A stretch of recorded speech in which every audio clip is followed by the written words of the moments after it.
be preserved. And the Great Lakes Compact will provide an essential tool to help us protect this wonderful natural resource.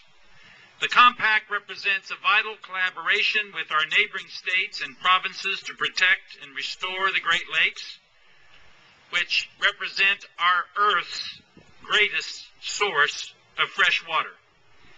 With the actions of the Ohio legislature approving the intent legislation, we have affirmed that there is only one acceptable outcome, a future in which the Great Lakes are forever sustained, forever a source of drinking water, for recreation, for industry, and for life.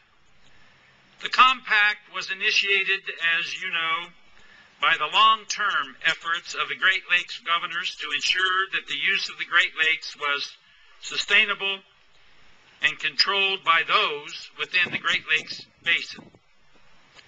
10 years ago, the province of Ontario issued a permit to allow the bulk shipment of water from Lake Superior to Asia.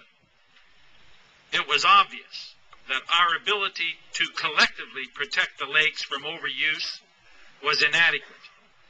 So over 6 years of discussion, this compact was created. And that period of discussion included many public forums. 10 formal open meetings were held throughout Ohio. The Great Lakes Compact keeps management decisions over the water within the Great Lakes states, rather than with the federal government, whose broader interests may not match the region's interests.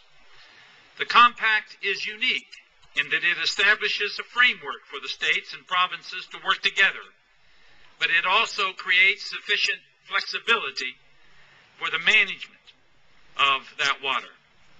The compact establishes a way for the Great Lakes states to provide sustainable use, while at the same time providing a predictable permit system to industry. The compact will not limit the private property rights of Ohioans to make reasonable use of the water that flows through, along, or beneath their property.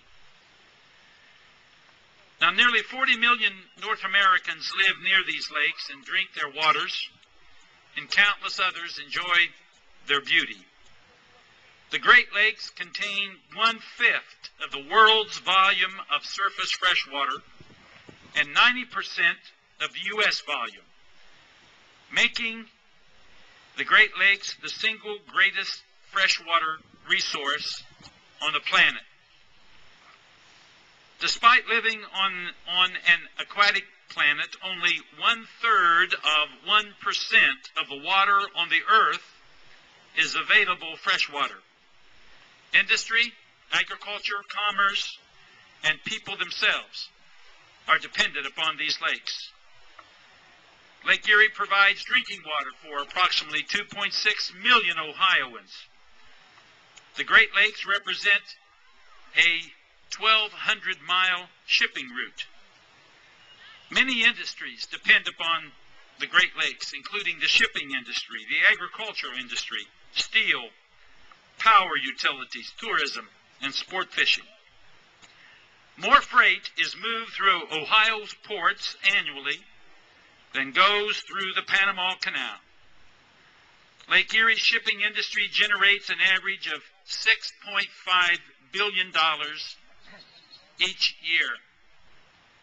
The fishing industry on Lake Erie generates for Ohio, in terms of investments, about $1 billion, and the recreational use of the lake for boating and other recreational purposes generates about $700 million in investment. Henry David Thoreau said this. He said, "A lake is the landscape's most beautiful and expressive feature. It is the earth's eye." Now, a lot of people have made today possible, but none of them has worked harder and more effectively and to make it possible than the individual I'm going to introduce to you. He is my predecessor. He is my friend. and he is someone who has a deep and abiding love for the great state of Ohio, Governor Bob Taft.